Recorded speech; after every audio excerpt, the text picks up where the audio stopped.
어디나 볼 수 있는 꽃인데, 이 민들레는 수백 년 전부터 약으로 썼을 정도로 효능이 좋다고 합니다. 그래서 동의보감이라는 이 책에 보면은 민들레는 위염을 다스리고 간을 보호하고 체기를 내려주고 머리카락까지 검게 만든다고 나와 있습니다. 또 이 중에서도 신민들레가 효능이 훨씬 좋답니다. 그 신민들레는 일반 민들레와 자라가는 과정이 다르다고 합니다. 신민들레는 영하 20도 가까이 내려가는 한 겨울 추위에서도 잘 견디게 되고, 또 여름에는 30도라는 그런 넘는 더위에도 잘 이겨낸답니다. 그래서 이 민들레가 이 한철을 살아가고 지는 보통 식물과는 달리 뜨거운 여름을 나고 긴 겨울, 이 추위에도 잘 버텨서 신민들레가 된 것입니다. 그렇기 때문에 이 일반 민들레보다도 이 신민들레가 잘 견뎠기 때문에 약효가 좋다고 소문나 있습니다. 우리 인생도 이 신민들레와 마찬가지라고 생각합니다. 이 세상에 살아가면서 고난이 없는 사람은 없다는 것입니다. 그래서 우리가 이 고난 속에서도 우리가 승리할 수 있고 하나님의 은혜를 경험하고 살아가게 된다는 것이죠. 하나님은 우리를 살아가면서 그렇기 때문에 시험을 당할 때에 이기게도 하시고, 그리고 그 시험을 통해서도 연단을 통해서 더 단단하게 하는 그런 은혜의 경험도 일어나는 것입니다. 오늘 본문에 보면 예수님의 첫 공생애를 시작하기 전에 모습이 나와 있습니다. 그런데 예수님께서 제일 먼저 이 공생애를 시작한 중에 광야에 가게 됐는데, 거기서 그만 사단으로부터 시험을 받게 됩니다. 성경에 보게 되면 시험에 대해서 두 가지로 크게 말씀하고 있습니다. 첫 번째 시험은 우리의 신앙이 더 성장하고 유익을 주기 위한 하나님이 주시는 시험이 있습니다. 이걸 우리는 테스트다 이렇게 말합니다. 아브라함을 하나님께서 선택해 주셔가지고, 아브라함이 하나님의 선택받아서 너는 내가 너 복 줄 것이다, 너는 복의 근원이 될 것이다 끊임없이 이야기했습니다.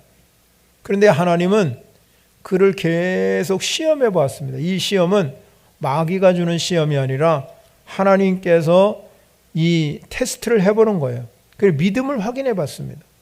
그래서 이 아브라함이 젖과 꿀이 흐르는 가나안 땅에 딱 처음에 들어갔을 때부터 기근이 오고, 아들을 준다고 했는데 오랜 시간 동안에 약속은 했지만 주지 않았어요.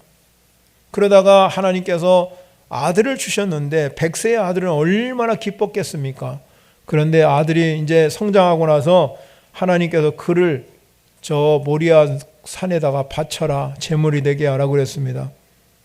그러니까 이 아브라함은 이 시험을 계속하면서 어느 때는 실패도 하고 어느 때는 그 시험에 통과도 했지만, 마지막 시험인 이 독자 이삭을 바치라고 했을 때는 이미 많은 시간 동안 이 아브라함이 시험을 이겼기 때문에 주신 이도 여호와시요 뺏어가는 이도 여호와라는 걸 믿었습니다. 그래서 이삭을 이 모리아산에 데리고 올라가게 바치려고 그랬는데, 하나님은 여호와 이레 하나님께서 양을 준비해 주셨습니다. 그리고 그 결과가 뭐냐면 창세기 22장 8절에 18절에 가면, 내가 내 명령에 순종했기 때문에 내 씨로 말미암아 천하 만민이 복을 받을 것이다. 이 놀라운 축복을 받았습니다. 여러분, 욥도 마찬가지죠. 욥도 동방의 의인이었고 당대의 완전한 사람이었지만 하나님이 그들을 시험해 봤습니다. 그런데 이 욥의 시험은 좀 달랐습니다. 사단을 통해서 시험을 했어요. 그래도 욥은 거기에서 넘어지지 아니하고 오직 하나님만 바라봐서 갑절의 축복을 받게 된 줄 믿으시기 바랍니다. 그래서 우리가 하나님께서 우리에게 시험해 주는 것은 테스트해 보는 겁니다. 그 테스트에서 신앙이 성장하게 하고 우리가 그 결과로 하나님의 축복을 받도록 만드는 것이 이 첫 번째 시험이에요. 두 번째 시험은 오늘 예수님이 당한 시험입니다. 예수님께서 오늘 시험은 사단으로부터 시험을 받게 되는데 이 시험은 우리는 유혹이다 이렇게 말합니다. 여러분, 사단은 끊임없이 우리 예수 믿는 성도들을 미혹하고 유혹해가지고 어떻게 하든지 예수 못 믿게 만들고 넘어지게 만드는 것이 사단의 존재예요. 그러니까 우리 그리스도인들은 늘 사단과 영적 전쟁을 하는 시간에 순간순간마다 서 있다는 거죠. 예수님이 우리에게 오실 때는 인간의 몸을 입고 오셨다. 이 땅에 오셨다. 그래서 인간의 몸으로 입고 온 예수님 앞에 사단이 계속해서 그를 접근해가지고 그를 시험한 것입니다. 그래서 히브리서에 보면 히브리서 4장 15절에 가면 모든 일에 우리와 똑같이 시험을 받으신 이로되 예수님은 죄는 없으시니라 그랬어요. 우리의 차이점은 우리는 죄인이지만 예수님은 죄가 없으신 분이기 때문에 그는 늘 육신의 옷을 입고 있을 때 시험을 받았다 이렇게 말하고 있습니다. 그렇기 때문에 우리 그리스도인들도 예수님처럼 끊임없이 우리에게 시험이 오고 또 때로는 하나님께서 여러분을 믿음으로 시련을 주고 테스트도 해보는 것입니다. 그런데 우리가 이렇게 두 가지 시험이 한꺼번에 오는데 이걸 잘 분별할 수 있는 지혜가 필요하다는 것입니다. 이걸 잘 분별하는 것이 바로 신앙이에요. 신앙. 사단이 주는 시험, 유혹은 우리에게 다가오면 예수 그리스도의 이름과 능력으로 물리쳐야 될 줄 믿으시기 바랍니다. 그러나 하나님의 주시는 이 테스트, 시험은 잘 통과하면 하나님이 여러분에게 큰 복과 은혜를 허락해 주실 줄 믿으시기 바랍니다. 여러분, 우리가 잘 알다시피 아담과 하와가 인류의 조상이었는데 이들에게 그 아름다운 땅, 하나님이 여기서 생육하고 번성하고 이 땅을 다스리고 여기서 정말로 충만하게 살으라고 이 땅을 그만 사단의 시험에 빠져가지고 졌습니다. 사단에게. 그래서 여러분 그 땅을 사단에게 뺏기고 그만 우리 모든 인류가 죄인으로 살아가는 겁니다. 그래서 사단의 권세가 지금도 우리를 잡고 있다는 겁니다. 그래서 이 사단의 권세가 잡고 있기 때문에 세상은 점점점 죄악이 관영한 시대로 나가고 있고 우리 사람들은 사단의 앞잡이가 돼서 죄를 짓는 그 유혹에 빠져 들어갈 수밖에 없기 때문에 예수님이 이 땅에 오신 이유는 우리를 구원하기 위해서 오셨지만 또 하나는 사단의 세력을 멸하려고 이 땅에 오신 줄 믿으시기 바랍니다. 그래서 우리 이 그리스도인들이 사단의 일을 멸하러 오신 예수님을 붙들고 살면 우리는 사단으로부터 승리하게 되고 또 우리는 거기에서 하나님의 은혜를 경험하는 역사가 일어날 줄 믿으시기 바랍니다. 뿐만 아니라 우리가 이런 시험이 올 때 사도 바울은 고린도전서 10장 13절에 사람이 감당할 시험밖에는 너희에게 당한 것이 없나니 오직 하나님은 미쁘사 너희가 감당하지 못할 시험 당함을 허락하지 아니하시고 시험 당할 쯤에 또한 피할 길을 내사 너희로 능히 감당하게 하시느니라 이렇게 격려하고 있습니다. 사랑하는 성도 여러분, 그렇기 때문에 우리가 늘 시험 속에 살아가지만 능히 이길 수 있도록 능히 감당할 수 있도록 하나님께서 힘주시고 능력 주실 줄 믿으시기 바랍니다. 그러면 오늘 예수님께서 공생애를 시작하기 전에 사단의 시험을 받아서 이기셨는데 우리 성도들도 마찬가지잖아요. 세상을 살아가면서 지금 많은 시험들이 우리 가운데 주어질 때 어떻게 이길 수 있는가? 오늘 예수님의 말씀을 통해서 함께 은혜 받고 또 우리가 시험을 이기는 삶이 되시기를 바랍니다. 첫 번째는 오늘 성경에서 1절에 보면 예수께서 성령 충만함을 입었다 그랬습니다. 그렇기 때문에 우리 그리스도인들도 마찬가지입니다. 예수님이 시험을 이길 수 있는 길이 뭐냐? 성령 충만함을 입었기 때문에 우리도 성령 충만함을 받아야 될 줄 믿으시기 바랍니다. 그렇다면 여러분, 언제 예수님이 성령 충만했습니까? 예수님은 이미 성령으로 잉태된 분이기 때문에 성령이 그 안에 내주하고 있었습니다.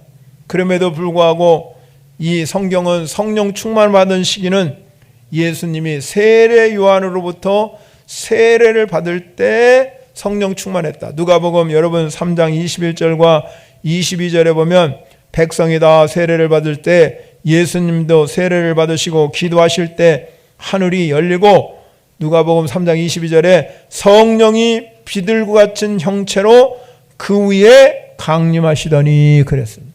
그러니까 세례 받을 때 세례 요한으로부터 세례를 받는데 이 성령님이 비둘기 같은 형체를 가지고 예수님 위에 강림하셨다 이렇게 기록하고 있기 때문에 예수님이 성령 충만을 받은 시기는 이렇게 요한으로부터 세례를 받을 때 성령 충만 받았다는 겁니다. 그래서 베드로가 설교할 때도 증거하고 있어요. 사도행전 10장 38절에 하나님이 나사렛 예수에게 성령과 능력을 기름 붓듯 하셨다 그랬습니다. 하나님께서 그렇게 하셨다는 겁니다. 그래서 그가 두루 다니면서 선한 일도 행하고 마귀에게 눌린 모든 사람을 고치셨으니 이는 하나님이 함께 하셨음이니라. 이렇게 성령 충만함, 성령과 능력으로 기름 부음 받는 것은 하나님이 우리와 함께 한다는 뜻인 줄 믿으시기 바랍니다.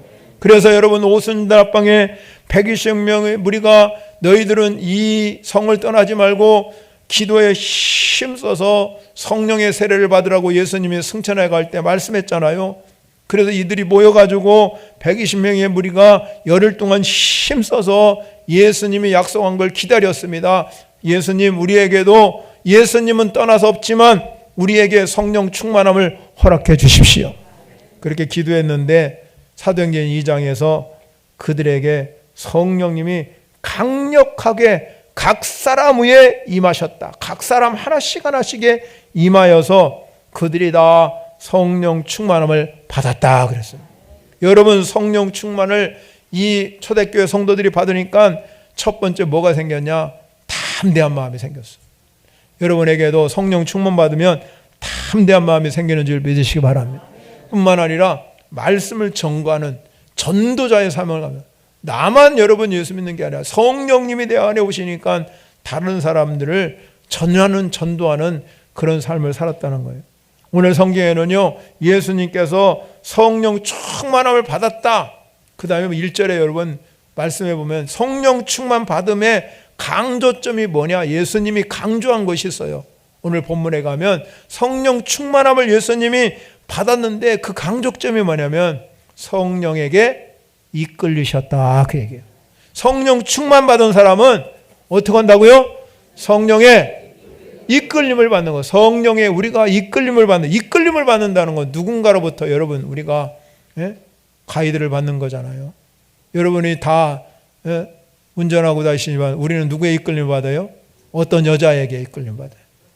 그래서 우리 늘 그 여자한테 여러분 잘못 가다 보면 그 여자 말만 듣다가 보면은 어느 때는 엉뚱한 데로 갈 때가 있어요.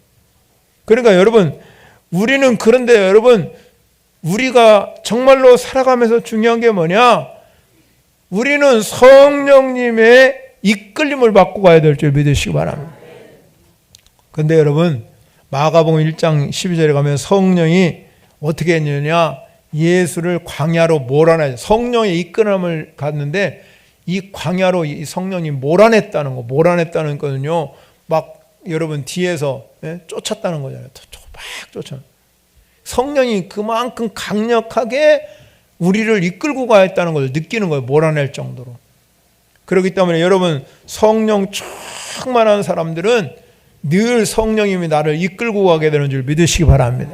그러므로 여러분들이 성령 충만을 받을 이유가 여기 있어요. 왜? 우리는 성령의 이끌림을 받아야 되기 때문에. 사도 바울은요, 그래서 우리가 에베소에 보면은 어리석은 자가 되지 말고 오직 주의 뜻이 무엇인가를 이해하랍니다. 주의 뜻. 그런데 주의 뜻을 이해하는 방법이 뭐냐? 그 다음에 18절에 술 취하지 말라. 이는 방탕한 것이니 오직 뭘 받아라? 성령 충만. 우리가 주님의 뜻을 분별할 수 있는 방법은 뭐냐? 성령 충만 받아야 우리는 성령의 이끌림을 받고 능히 사단의 세력을 이길 수 있는 능력을 받기는 줄 믿으시기 바랍니다. 그래서 여러분, 사도 바울은요, 에베소서에 보면은 우리의 씨름은 혈과 육에 상대하는 것이 아니라는 거예요. 우리의 상대는 통치자들, 권세들과 이 어둠의 세상을 주관하는 자들과 하늘에 있는 악한 영들을 상대하는 사람이 우리 그리스도인들이에요. 세상 사람을 상대하는 게 아니에요.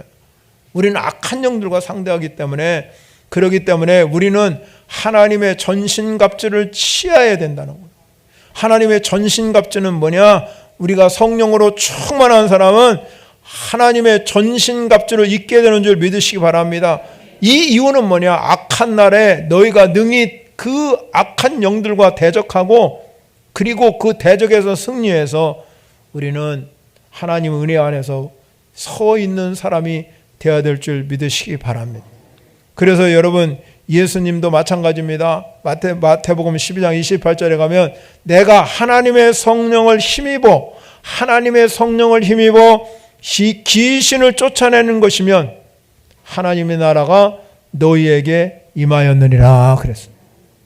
그래서 여러분, 우리가 이 성령님을 받으면 우리 안에 이 귀신을 쫓아내게 하시고, 그로 인해서 하나님의 나라가 우리 가운데 임하는 이 놀라운 은혜가 여러분 가운데 임할 줄 믿으시기 바랍니다. 그래서 우리가 사단의 시험을, 사단의 유혹을 이길 수 있는 방법은 우리 성도 여러분들이 이 사순절 기간에 성령 충만 받으시기 바라고 늘 성령의 이끌림을 받는 성도 여러분이 되시기를 바랍니다. 두 번째는요, 이 우리가 사단에게 승리할 수 있는 비결이 뭐냐? 의심이 없어야 돼. 우리 안에 의심이 사라져야 된다. 우리는 늘 하나님의 자녀됨에 대해서 예수 믿는 것에 의심하게 됩니다. 오늘 보세요. 오늘 사단이 예수님을 시험하면서 3절에 가면 뭐라고 말씀하냐면, 마귀가 이르되 내가 만일 하나님의 아들이여든, 하나님의 아들에 대해서 말하고, 너 하나님의 아들이냐 네가 진짜.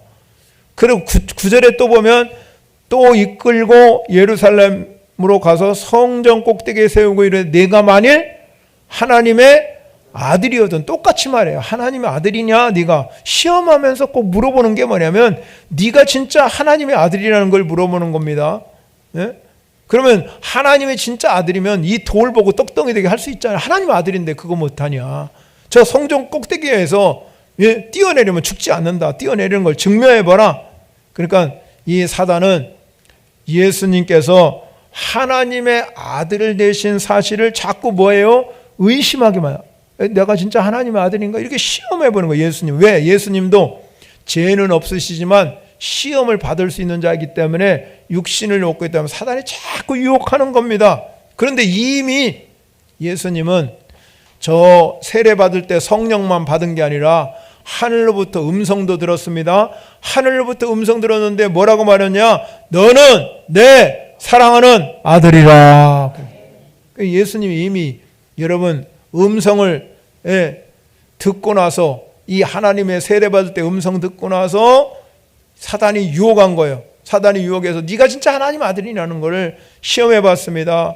그런데 여러분, 예수님이 이미 자기가 성장하면서 또 자기가 하나님의 아들이라는 것을 알고 있었습니다. 누가복음에 보면 여러분, 하나님으로부터 이렇게 공식적으로 아들로 인정받으셨기 때문에 스스로 하나님 아들 되심을 증명할 필요가 전혀 없잖아요. 아, 하나님 아들이네. 그럼. 여러분이 만약에 여러분 자녀가 내가 우리 부모가 나를 진짜 낳았나 친자녀나 의심하는 사람이 어디 있습니까? 의심되는 사람은 유전자 검사를 해보겠지만 전혀 의심할 필요가 없습니다. 왜? 아, 나는 우리 부모의 자녀다는 걸 다 스스로 아는 겁니다. 그럼에도 불구하고 사단은 이 인성을 지니신 예수님 자신에 대해 하나님 되심에 대해서 계속해서 의심케 만드는데 거듭거듭 유혹하고 반복적으로 이렇게 네가 하나님 아들이면 이 돌을 떡덩이 되게 해보고 하나님 아들이면 성전에 내려내려고 이렇게 자꾸 거듭거듭 사단이 하나님의 아들됨에 대해서 의심케 만든 겁니다. 마찬가지로 우리 사단은 오늘도 우리 성도들이 우리는 하나님의 자녀됨에 대해서 전혀 의심할 필요가 없는 줄 믿으시기 바랍니다.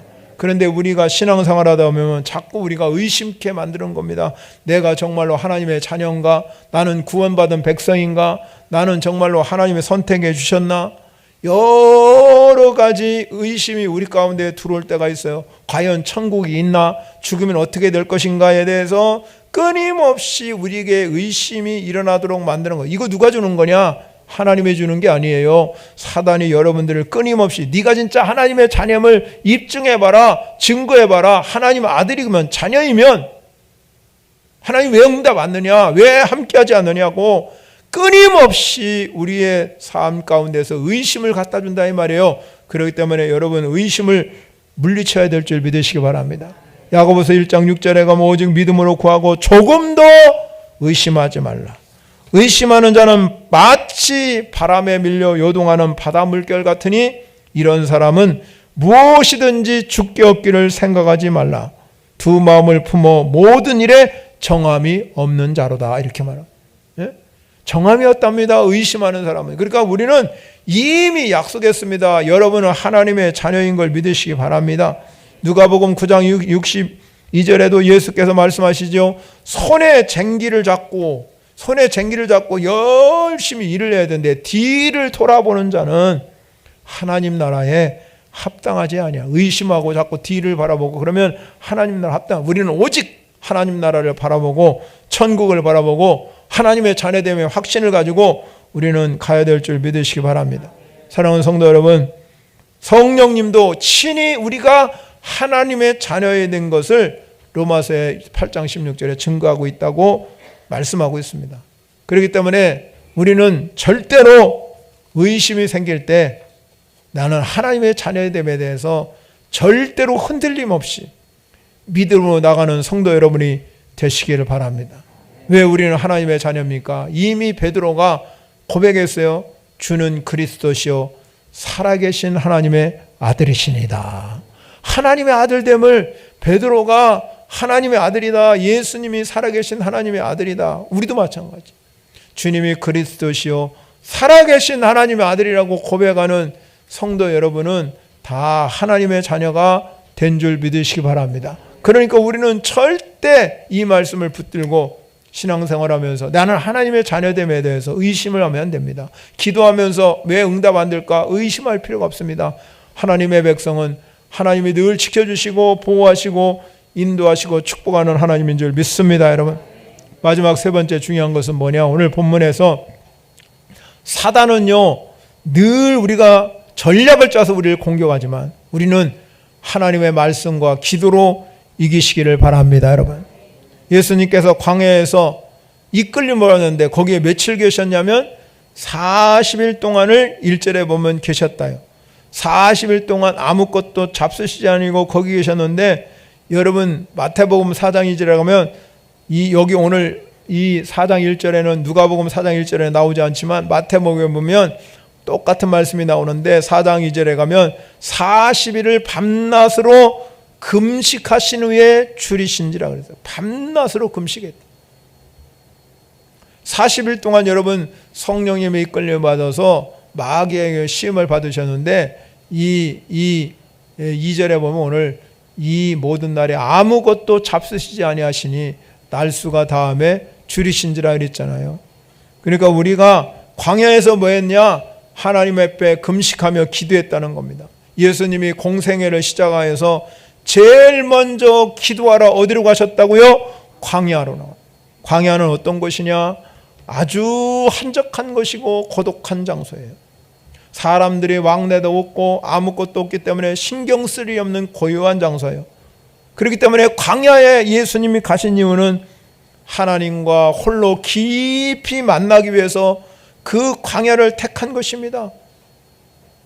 그렇기 때문에 예수님은 늘 예수님이 하나님과 교제하며 기도하는 시간을 가질 때는 한적한 곳, 그리고 어느 때는 새벽 미명에 어느 때는 밤이 맞도록 그는 한적한 곳에 가서 하나님과 기도했습니다. 그렇기 때문에 사랑하는 성도 여러분, 우리도 이 사순절 기간에 여러분 이 바쁘고 힘든 시대지만 여러분에게도 광야가 필요한 줄 믿으시기 바랍니다.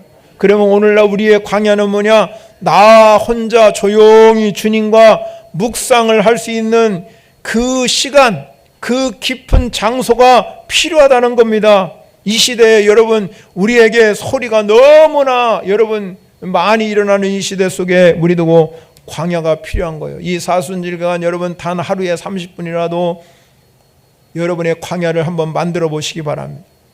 여러분이 주님과 홀로 깊이 만날 수 있는 시간과 장소가 필요하다 이 말이에요. 이게 광야인 줄 믿으시기 바랍니다. 요새 젊은이들은요 캠핑 문화가 많이 발달했어요. 여기 중척에 여러분 자주 제가 거기 걸으라, 여기 바다 이렇게 강도 있고 그래서 걸으라가 보면요 거기 현도 캠핑장이 쫙 이렇게 있잖아요. 근데 여러분 주중에만 오는 게 아니에요. 한 주말에는 뭐 말할 것도 없고 뭐 매일 여러분 거기에 보면 캠핑장에 사람들이 많아서 고기 구워 먹고 거기 놀더라고. 그럼 뭐 아무것도 없는 장소에서 여러분 거기 캠핑장에 해서 오니까 사람들이 오는 거잖아요. 왜 옵니까? 예?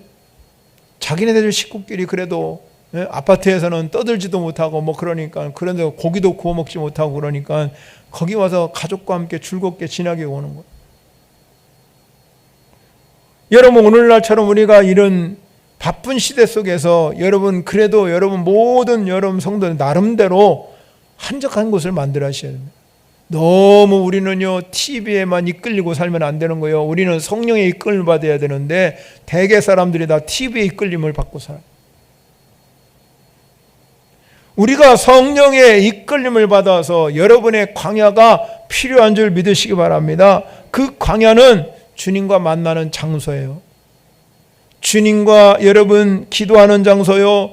주님을 정말로 섬기는 장소가 그 광야라 이 말이에요. 그렇기 때문에 여러분 예수님도 광야에서 우리가 이 공생애를 시작하기 이전에 하나님께 엎드려서 기도하는 예수님의 모습을 우리가 발견하게 되는 겁니다. 그러니까 시험이 다가와도 능히 이길 수 있는 능력이 그에게 임한 줄 믿으시기 바랍니다. 그뿐만 아닙니다. 예수님은 기도하는 삶을 살았지만 하나님의 말씀에 붙들리는 삶을 살았다는 겁니다. 여러분 이 예수님에게 사단이 다가와서 시험을 하지요. 돌을 떡덩이 만들라는 것은 우리의 욕구 충족입니다. 우리에게는 누구나 다 욕심이 있고 욕구가 있습니다. 욕구가 잘못된 것은 아닙니다. 그러나 여러분 그 욕구가 넘어가지고 욕심으로 가면 욕심으로 이끌려가면 그것이 탐욕이 되고 죄가 되는 거예요. 그리고 두 번째 시험은요 천하만국을 다 줄 거라는 명예 시험입니다. 이런 시험이 있고요. 세 번째 시험은 자기 정체성에 대한 시험을 이렇게 이 사단은 아주 교묘한 방법으로 가장 우리 사람들의 연약한 부분을 공격해 오는 거예요. 여러분 두 번째 시험 중에서 여러분 보면은 너가 천하만민을 다 줄 것이다. 천하만민을 내가 줄 것이라고 이 사단이 유혹할 때 예수님이 뭐라고 대합니까? 하나님 말씀을 이야기하는 거잖아요. 기록된 바 주 너희 하나님께 경배하고 다만 그를 섬기라 하였느니라. 하나님 말씀을 가지고 이겼습니다. 그런데 대개의 사람들은 그렇지 않습니다. 여러분 창세기 11장에 가면 바벨탑 사건이 나오는데 산을 꼭대기까지 우리 성을 내서 우리의 이름을 내고 온 지면에서 흩어짐을 면하자고 해요. 내 이름 내려고 그러는 거예요. 우리 이름 빠지면 얼마나 서운해요. 여러분 어디에 내 이름 빠져보세요. 난리 나지요. 특별히 우리 교회에서 이름 빠지면 기분 나빠서 교회도 안 오는데. 얼마나 사람들이 이렇게 여러분 약한지 모릅니다. 사단은 우리에게 이와 같이 우리에게 시험에 오는 이러한 모든 것들을 예수님께서는 단 한 가지입니다. 하나님의 말씀으로 이긴 줄 믿으시기 바랍니다. 그래서 예수님이 오늘 본문에는 말씀이었지만 사람이 떡으로만 살 것이 아니라 하나님의 말씀으로 사느니라. 그렇습니다. 여러분, 하나님의 말씀은요, 생명의 떡입니다. 이 떡을 먹는 자는 살고 사단의 권세를 무너뜨리는 능력이 있는 줄 믿으시기 바랍니다. 오늘 예수님은 3번의 시험을 다 뭘로 이겼느냐? 말씀으로 이긴 줄 믿으시기 바랍니다. 그래서 여러분 다 돌을 떡덩으로 만들 때 4절에 가면 기록된 바 사람이 떡으로만 살 것이 아니리라 하였고, 또 여러분 천하만국에 올라가서 다 준다고 그랬을 때 8절에 가면 기록된 바라고 다 그랬잖아요. 기록된 바. 주 너희 하나님께 경배하고 다만 그를 섬기라 하였고, 또 여러분 12절에 가면 성전 꼭대기에 뛰어내려고 했을 때 예수께서 대답하시되 주 너희 하나님을 시험하지 말라 하였느니라. 그러니까 여러분, 하나님은 말씀으로 이 사단 권세를 무너뜨리고 이긴 줄 믿으시기 바랍니다. 그러므로 우리도 이 사순절 기간에 하나님의 말씀으로 강력하게 무장하게 되면 여러분 이길 수 있는 줄 믿으시기 바랍니다. 아무리 바쁘더라도 기도하고 하루에 한 장은 성경을 읽으시면서, 여러분이 신앙생활을 유지해 가는데 가장 필요한 거예요. 제가 많이 읽으라고 다녀 한 장. 여러분 매일 여러분 식사하시잖아요. 아침도 잡수고 점심도 하잖아요. 그러면 한 장이라도 꼭 읽으셔서 내가 영적으로 자꾸 말씀 안에 살아가는, 그래서 마귀 권세를 깨트릴 수 있는 능력이 여러분 가운데 임하시기를 바랍니다. 왜 우리가 하나님의 말씀과 기도로 무장하였냐? 13절에 봅니다. 마귀가 모든 시험을 다 한 후에 얼마 동안만 떠났다고 그랬어요. 얼마 동안. 이 얼마 동안이라는 얘기가 중요해요. 얼마 동안. 여러분, 예수님이 여러분 시험으로, 이 시험이 왔을 때 하나님 말씀으로 이겨놓고 이 마귀가 떠났다고 그랬는데, 영원히 떠났다 이러면 되는 게 아니라 얼마 동안만 떠났대요. 하나님의 말씀을 무장하고 있을 때 그때는 떠나갔지만 또 이 마귀는요 늘 유혹해 오는 거예요. 얼마 동안만 떠났습니다. 그래서 여러분, 이 마귀는 우는 사자와 같이 두루 다니며 삼킬 자를 찾는다 이 말이에요. 누군가가 기도 아니하고 말씀 보지 않고 있는 그 사람에게 들어가 버리는 거예요. 그래서 우리가 견고한진이 된다. 견고한진. 그래서 나도 모르는 사이에 견고한진이 되면요, 이 마귀가 견고한진을 쳐버리면 영적 권세를 잃어버리는 거예요. 여러분 이번 사순절 기간에 여러분을 다시 한번 살펴보시기 바랍니다. 그래서 이 견고한진을 물리치고 우리는 마귀 권세를 이겨야 될 줄 믿으시기 바랍니다. 그리고 하나님 나라를 이루어가라. 기도와 말씀으로 무장해서 여러분은 가정, 여러분의 우리 교회, 우리 나라 모두가 다 여러분에게 이 마귀 권세를 깨뜨릴 수 있는 능력과 권세를 하나님이 주실 것입니다.